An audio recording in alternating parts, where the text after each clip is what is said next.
Madame la Présidente, je vous remercie de me donner la parole. Chers membres du jury, je vous remercie également d'avoir accepté d'expertiser ce travail et d'être présent aujourd'hui pour cette soutenance de thèse. Ce travail doctoral porte donc sur les relations entre les traits de personnalité et l'état de santé chez des personnes atteintes de pathologies respiratoires chroniques à travers une approche développementale et une application dans le contexte spécifique de la réadaptation respiratoire. Tout d'abord, la médecine personnalisée s'est développée au cours de ces 20 dernières années et vise à individualiser la prévention, le diagnostic et les traitements sur la base des caractéristiques biologiques, sociales et psychologiques des individus. Cette médecine personnalisée s'est tout d'abord focalisée sur les facteurs biologiques, mais les facteurs psychologiques présentent un intérêt complémentaire pour enrichir cette approche. Et parmi ces facteurs psychologiques, les traits de personnalité représentent une perspective pertinente pour mieux comprendre les différences interindividuelles en termes d'état de santé. Dans la littérature scientifique, plusieurs modèles théoriques ont cherché à conceptualiser les traits de personnalité depuis le début du XXe siècle. Et parmi ces différents modèles théoriques, le modèle en 5 facteurs est désormais l'un des plus couramment utilisés en psychologie de la personnalité. Parmi ce modèle définit les traits de personnalité comme des dimensions décrivant les différences individuelles dans les tendances à manifester des configurations cohérentes et systématiques de pensée, d'émotion et d'action. Ce modèle théorique définit donc 5 grands traits de personnalité, à savoir le névrosisme, l'extraversion, l'ouverture aux expériences, le caractère agréable et le caractère consciencieux. Ces 5 traits de personnalité sont présents chez chacun d'entre nous et varient le long d'un continuum allant d'un niveau faible à un niveau élevé, qui renvoie donc à des caractéristiques émotionnelles, cognitives et comportementales différentes. Historiquement, de nombreuses études ont examiné dans quelle mesure ces 5 traits de personnalité étaient associés à l'évolution de l'état de santé au cours du temps. De manière synthétique, des scores plus élevés de névrosisme chez les individus représentent une disposition à risque en raison de leur association avec un risque plus important d'altération de l'état de santé. À l'inverse, des scores plus élevés de caractère consciencieux chez les individus représentent une disposition protectrice en raison de leur association avec la préservation de l'état de santé des individus et notamment une diminution du risque de développer des pathologies chroniques. Par ailleurs, concernant les 3 autres dimensions, les résultats entre des niveaux élevés sur ces 3 dimensions et l'état de santé restent plus hétérogènes. Mais lorsque des associations sont identifiées, des scores élevés sur l'extraversion, l'ouverture aux expériences et le caractère agréable sont associés à une préservation de certains marqueurs de l'état de santé. Sur la base de ces différents résultats, de nouveaux travaux ont cherché à savoir dans quelle mesure l'évolution de l'état de santé lui-même était associée à l'évolution des traits de personnalité. Et ces travaux montrent que différents marqueurs de l'état de santé, comme les symptômes dépressifs ou la force musculaire, étaient associés à certaines évolutions des traits de personnalité au cours du temps. Par ailleurs, le rôle des maladies chroniques reste encore à questionner, notamment en raison de leurs résultats hétérogènes dans la littérature scientifique. En effet, certaines études mettent en évidence un rôle limité de ces pathologies sur l'évolution des traits de personnalité au cours du temps, tandis qu'une étude, celle de Marcus Jokela et ses collaborateurs en 2014, a mis en évidence des évolutions significatives des traits de personnalité au cours de l'apparition de ces pathologies chroniques. Et ces résultats étaient caractérisés par une certaine hétérogénéité en fonction du type de pathologie étudiée.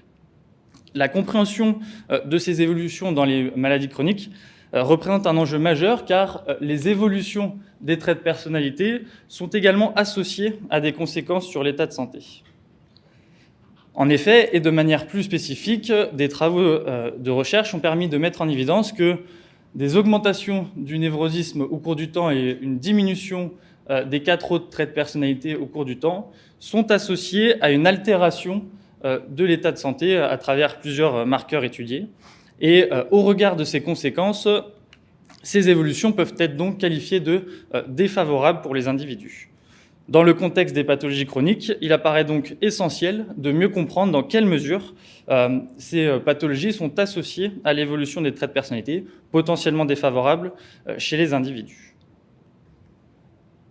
Les relations interdépendantes entre les traits de personnalité et l'état de santé, présentées jusqu'à maintenant, s'inscrivent dans une approche vie entière ou lifespan, mais d'autres études se sont également intéressées à ces relations dans des contextes plus ciblés et notamment dans le contexte des interventions thérapeutiques en lien avec les bénéfices cliniques observés. Tout comme dans l'approche vie entière, donc plusieurs travaux ont tout d'abord examiné le rôle des traits de personnalité dans l'efficacité de ces interventions thérapeutiques et de manière synthétique, là encore, des scores élevés de névrosisme chez les individus représentent une disposition à risque en lien avec leur association avec une moindre efficacité de ces interventions thérapeutiques,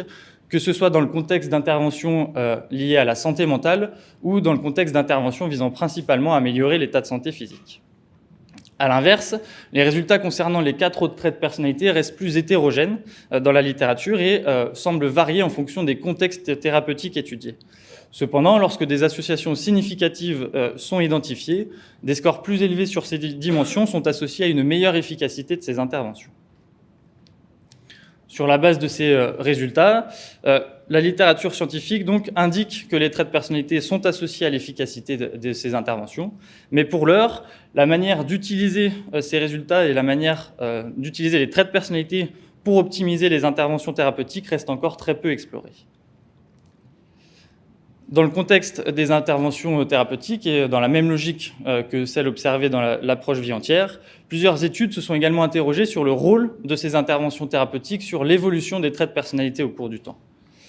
Et une méta-analyse réalisée par Brent Roberts et ses collaborateurs en 2017 s'est intéressée à cette question sur 207 études. Et leurs résultats indiquent que ces interventions thérapeutiques sont associées à des évolutions substantielles des traits de personnalité après l'intervention et que ces évolutions sont maintenues jusqu'à 1 an après la fin de l'intervention. Cependant, cette méta-analyse repose principalement sur des études, sur des interventions dans le contexte de la santé mentale et aucune étude à l'heure actuelle ne s'est encore intéressée au rôle d'intervention visant principalement à améliorer l'état de santé physique sur l'évolution des traits de personnalité. Donc, sur la base de cette revue de littérature, 3 questions de recherche ont pu être identifiées, à savoir dans quelle mesure les pathologies chroniques sont associées à l'évolution des traits de personnalité. Ensuite, dans quelle mesure les traits de personnalité peuvent être utilisés pour optimiser l'efficacité des interventions thérapeutiques. Et enfin, dans quelle mesure des interventions visant principalement à améliorer l'état de santé physique sont également associées à l'évolution des traits de personnalité. Et pour répondre à ces questions, les maladies respiratoires chroniques représentent un contexte idéal, car notamment, d'une part, elles sont associées à des symptômes quotidiens handicapants qui entraînent un fort impact sur l'individu, qui est susceptible donc d'influencer les pensées, émotions et actions de ces individus, autrement dit leurs traits de personnalité. D'autre part, l'intervention de référence dans ces pathologies est la réadaptation respiratoire, qui vise principalement à améliorer l'état de santé physique des individus. L'objectif de ce travail était donc d'approfondir les connaissances actuelles sur les relations entre les traits de personnalité et l'état de santé chez des personnes atteintes de pathologies respiratoires chroniques. Et pour répondre à ce questionnement, 2 axes de recherche ont été développés. Le premier axe de recherche s'est plus spécifiquement intéressé à la question de l'évolution des traits de personnalité dans le contexte du développement d'une pathologie respiratoire chronique à travers 3 études que je développerai par la suite. Le second axe de recherche portait quant à lui sur le contexte plus spécifique de la réadaptation respiratoire et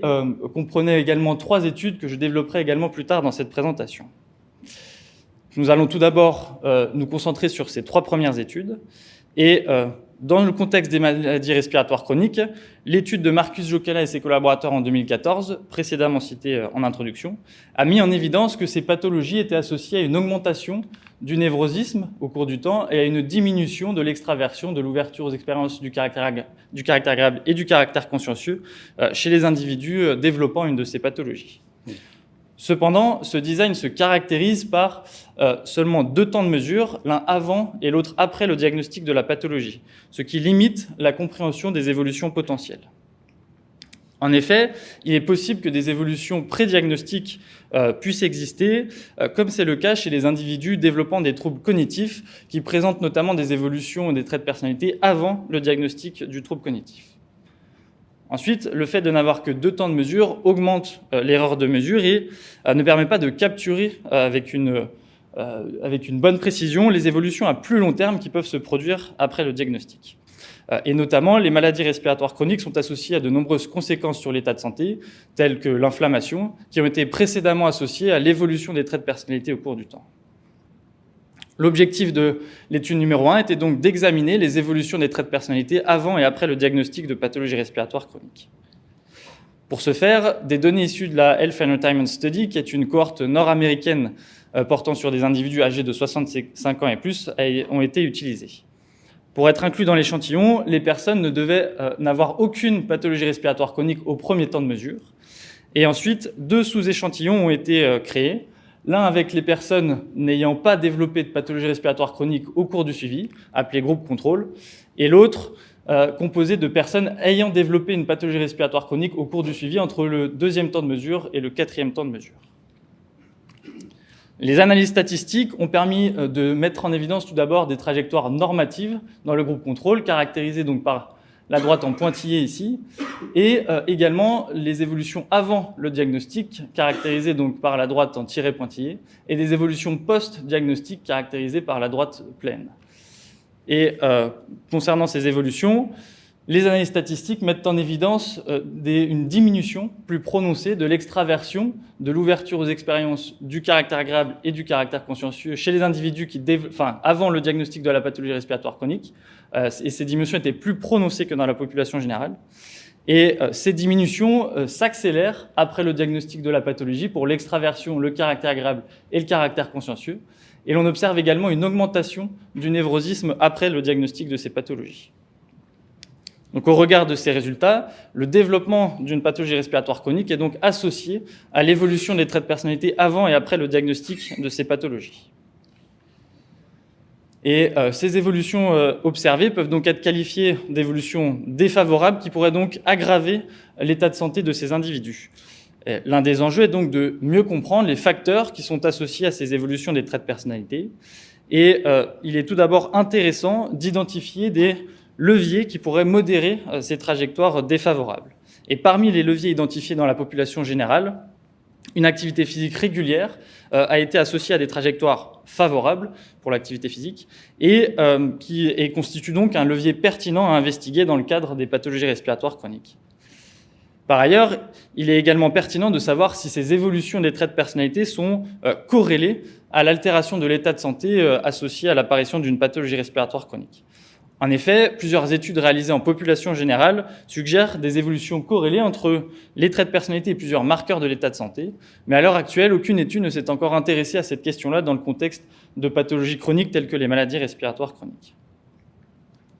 L'objectif de l'étude numéro 2 était donc d'examiner le rôle modérateur de l'activité physique sur les évolutions des traits de personnalité. Et pour ce faire, des données issues de la HRS et de la MIDUS, une autre cohorte nord-américaine, ont été utilisées. Dans cette étude, les participants avaient déjà une pathologie respiratoire chronique au premier temps de mesure et les traits de personnalité et l'activité physique ont été évalués de manière répétée à 4 reprises pour les participants de la HRS et à 3 reprises pour les participants de la MIDUS. Les analyses statistiques permettent de mettre en évidence que les individus physiquement actifs tout au long du suivi présentent une moindre diminution de l'extraversion et du caractère consciencieux dans la HRS et seulement du caractère consciencieux dans la MIDUS, comparativement aux individus physiquement inactifs tout au long du suivi, représentés par la droite grise en pointillé. De plus, lorsque l'on a réalisé une méta-analyse basée sur ces 2 échantillons, le rôle modérateur de l'activité physique sur l'évolution de l'extraversion et du caractère consciencieux a été confirmé dans cette méta-analyse. Donc, au regard de ces résultats, une activité physique régulière est donc associée à une modération de l'évolution de l'extraversion et du caractère consciencieux chez les personnes atteintes de pathologies respiratoires chroniques. Enfin, après avoir identifié le rôle modérateur de l'activité physique, l'objectif était d'examiner les évolutions corrélées entre les traits de personnalité et plusieurs marqueurs de l'état de santé chez les personnes développant une pathologie respiratoire chronique. Là encore, des données issues de la HRS ont été utilisées et 865 participants ayant développé une pathologie respiratoire chronique entre le premier et le 2e temps de mesure ont été inclus. Chez ces participants, les traits de personnalité et plusieurs marqueurs de l'état de santé, à savoir la santé auto-évaluée, l'indépendance fonctionnelle, les symptômes dépressifs, le fonctionnement cognitif et la fonction pulmonaire, ont été évalués au premier temps de mesure et au 2e temps de mesure. Et les analyses statistiques ont permis donc d'examiner les corrélations entre les évolutions des traits de personnalité ici et l'évolution de l'état de santé. Et pour interpréter ces résultats, il est important de noter que pour chaque marqueur de l'état de santé, des valeurs plus élevées reflétaient un moins bon état de santé. Donc dans le tableau, lorsque des coefficients sont négatifs, cela correspond à une corrélation entre une augmentation du névrosisme entre les deux temps de mesure qui est donc associée à une dégradation de ces trois marqueurs de l'état de santé sur la même période. À l'inverse, pour les 4 autres dimensions, des coefficients positifs reflètent des évolutions qui vont dans le même sens, c'est-à-dire que lorsqu'il y a une diminution de ces 4 traits de personnalité chez les individus, ces mêmes individus présentent également une altération de la santé auto-évaluée, de l'indépendance fonctionnelle et des symptômes dépressifs. Donc, au regard de ces résultats, les évolutions du névrosisme, de l'extraversion, du caractère agréable et du caractère consciencieux sont donc corrélées de manière consistante avec les évolutions de la santé auto-évaluée, de l'indépendance fonctionnelle et des symptômes dépressifs. Ce premier axe de recherche visait donc à approfondir les connaissances actuelles sur les relations entre l'apparition d'une pathologie respiratoire chronique et l'évolution des traits de personnalité. Et l'étude numéro 1 est donc la première à démontrer des évolutions défavorables prédiagnostiques avant des pathologies chroniques, hors celles observées dans le cadre des troubles cognitifs, ainsi que des évolutions à plus long terme après le diagnostic. Et ces évolutions, bien que caractérisées par des tailles d'effet faibles avant le diagnostic et moyennes après le diagnostic, sont plus importantes que des évolutions observées dans la population générale. Ensuite, l'étude numéro 2 a permis de confirmer le rôle favorable et le rôle protecteur d'une activité physique régulière sur l'évolution des traits de personnalité dans le contexte des pathologies respiratoires chroniques. Dans ce cas-là, les tailles d'effet étaient comparables, étaient faibles, mais étaient comparables à celles d'autres modérateurs investigués dans la littérature scientifique. Enfin, la troisième étude est la première à démontrer des évolutions corrélées entre les traits de personnalité et l'état de santé dans le contexte de pathologies respiratoires chroniques. Et ces évolutions se caractérisent par des tailles d'effet faibles à moyennes, qui sont cohérentes avec la littérature, mais qui suggèrent potentiellement d'autres mécanismes pouvant expliquer l'évolution des traits de personnalité. Ce premier axe de recherche montre donc un lien important entre la pathologie respiratoire chronique et l'évolution des traits de personnalité. Et le deuxième axe de recherche, quant à lui, visait à investiguer les relations entre les traits de personnalité et l'état de santé dans le contexte spécifique de leur adaptation respiratoire. Cette intervention constitue donc l'intervention de référence dans le contexte de ces pathologies et repose principalement sur le réentraînement à l'effort et l'éducation thérapeutique du patient, mais peut également comporter un soutien psychologique et nutritionnel. Et cette intervention est associée à des évolutions moyennes significatives de l'état de santé des personnes atteintes de pathologies respiratoires chroniques, mais cette efficacité est marquée par de fortes différences interindividuelles. Et dans ce contexte, plusieurs études ont cherché à examiner le rôle de différents prédicteurs, dont les traits de personnalité, pour expliquer cette variabilité dans l'efficacité de l'intervention. Et l'étude de Polinka et ses collaborateurs, en 2021, a permis de mettre en évidence que des scores plus élevés d'ouverture aux expériences chez les individus sont associés à une moindre efficacité de l'intervention, qui se caractérise donc par une augmentation du risque de non-réponse, qui est une absence d'évolution cliniquement significative sur la qualité de vie liée à la santé. Ce résultat invite donc à considérer la manière d'utiliser ce trait de personnalité en réadaptation respiratoire afin d'en optimiser l'efficacité. Et pour ce faire, les interventions basées sur les traits de personnalité représentent donc une stratégie pertinente, car elles ont été précédemment associées à une efficacité supérieure à celle d'interventions standards. Dans le cadre de ces interventions, la première question porte sur la manière d'accompagner ces patients en réadaptation respiratoire. Et l'une des modalités interventionnelles qui pourrait être adaptée à ce contexte spécifique est le fait d'adapter des informations aux traits de personnalité des individus. Par ailleurs, la deuxième question qui se pose est la manière de mieux identifier les patients à risque de non-réponse. Et dans ce contexte, plusieurs auteurs suggèrent que des scores-seuils définis de manière empirique pourraient permettre de repérer à l'avance ces patients à risque de non-réponse et qui pourraient donc bénéficier d'interventions individualisées sur la base de leurs traits de personnalité. L'objectif de l'étude numéro 4 était donc de tester l'effet d'une intervention additionnelle basée sur des scores élevés d'ouverture aux expériences dans le contexte de la réadaptation respiratoire. Et pour ce faire, un essai randomisé contrôlé a été conduit avec 136 patients inclus au début de leur programme de réadaptation respiratoire. Ces patients ont ensuite été orientés de manière aléatoire dans l'une des deux conditions expérimentales, peu importe leur score d'ouverture aux expériences. La première condition expérimentale, le groupe intervention a reçu un livret d'informations adapté et basé sur les caractéristiques associées à des scores élevés d'ouverture aux expériences. La deuxième condition, le groupe contrôle a reçu des informations similaires mais formulées de manière neutre. De manière un peu plus précise, le livret, que vous pouvez voir ici, comportait des informations sur la réadaptation respiratoire, sur son organisation et ses bénéfices, formulées soit de manière à correspondre aux caractéristiques associées à des scores élevés d'ouverture aux expériences, telles que l'autonomie, soit formulées de manière neutre, comme vous pouvez le voir ici. L'ensemble des patients a ensuite suivi un programme classique de réadaptation respiratoire en hospitalisation complète pendant 4 semaines. Et les traits de personnalité et la qualité de vie liée à la santé ont été évalués au début du programme, et la qualité de vie liée à la santé a été de nouveau évaluée à la fin de l'intervention. Les analyses statistiques ne montrent aucun effet de l'intervention sur le score global de qualité de vie liée à la santé, comme vous pouvez le voir sur ce graphique, où les deux groupes présentent des diminutions similaires du score de qualité de vie lié à la santé globale, qui correspond donc à une amélioration de ce marqueur de l'état de santé. Cependant, les analyses montrent une amélioration plus importante de la sous-dimension, celle qui est nommée activité, de la qualité de vie liée à la santé, dans le groupe intervention, donc représenté en bleu ici, comparativement au groupe contrôle en gris ici. Et cette sous-dimension correspond donc aux activités qui causent ou qui sont limitées par l'essoufflement chez les patients. Ces résultats mettent donc en évidence un effet ciblé de l'intervention sur une sous-dimension. Et afin d'améliorer l'efficacité de ce type d'intervention, l'une des perspectives serait de mieux cibler les patients pouvant bénéficier de ce type d'intervention. L'objectif de l'étude numéro 5 était donc d'approfondir le rôle des traits de personnalité dans l'efficacité de la réadaptation respiratoire, à travers notamment la définition de scores seuil qui pourraient permettre de mieux repérer et de mieux identifier les patients à risque de non-réponse. Pour ce faire, 719 patients atteints de pathologie respiratoire chronique ont été inclus au début de leur programme et leurs traits de personnalité et leur qualité de vie liée à la santé ont été évalués au début de l'intervention.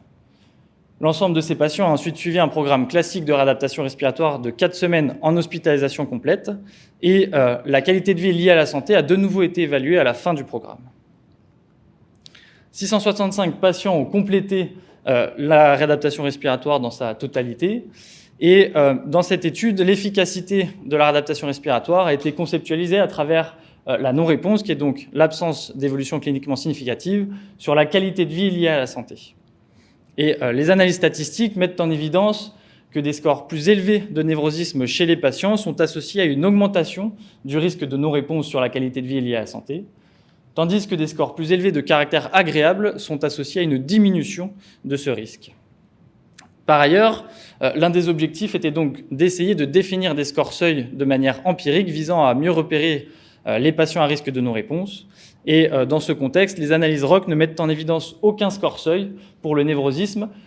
comme le montre ce graphique où la droite du névrosisme longe la droite de référence qui correspond au hasard dans la prédiction du risque de non-réponse à la qualité de vie liée à la santé.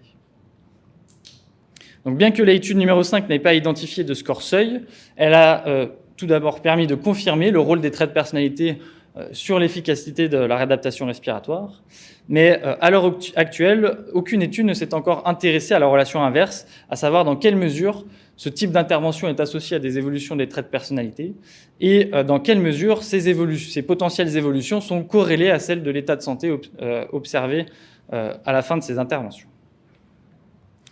L'objectif de l'étude numéro 6 était donc d'examiner dans quelle mesure un programme de réadaptation respiratoire en hospitalisation complète est associé à des évolutions moyennes des traits de personnalité et dans quelle mesure ces évolutions sont corrélées à celles de l'état de santé.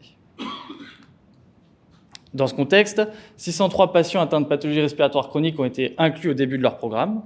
Ils ont ensuite suivi une réadaptation respiratoire classique de 4 semaines en hospitalisation complète et ils ont ensuite été suivis jusqu'à 6 mois après la fin de l'intervention.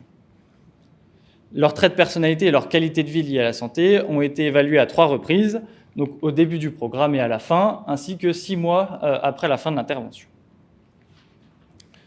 Et les analyses statistiques permettent donc de mettre en évidence une augmentation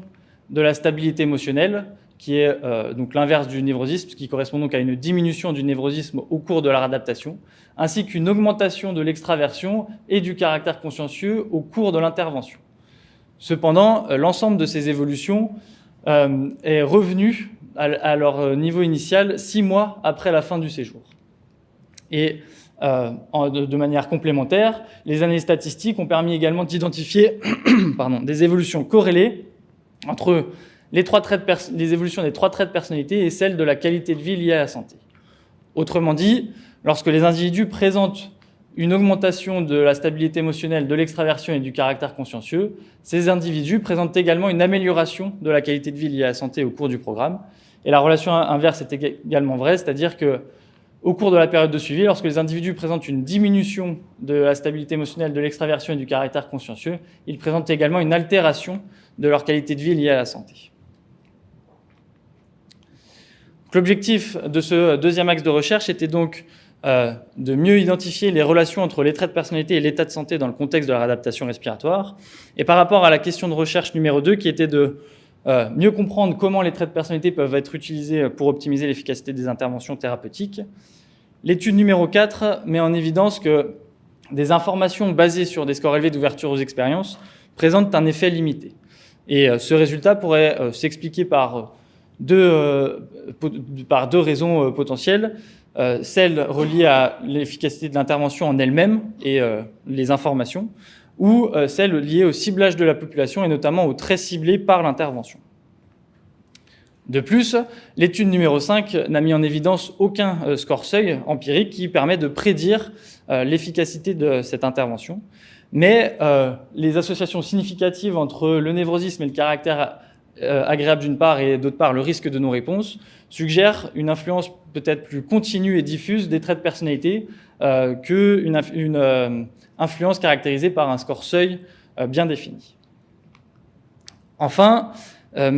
l'intervention, dans le contexte de la question des interventions physiques visant à améliorer l'état de santé physique sur l'évolution des traits de personnalité, l'étude numéro 6 met en évidence des évolutions à court terme des traits de personnalité dans ce contexte-là, en partie corrélées aux évolutions de l'état de santé, mais au regard du non-maintien de ces évolutions 6 mois après la fin du séjour, la question de l'authenticité des évolutions du trait reste pleinement ouverte et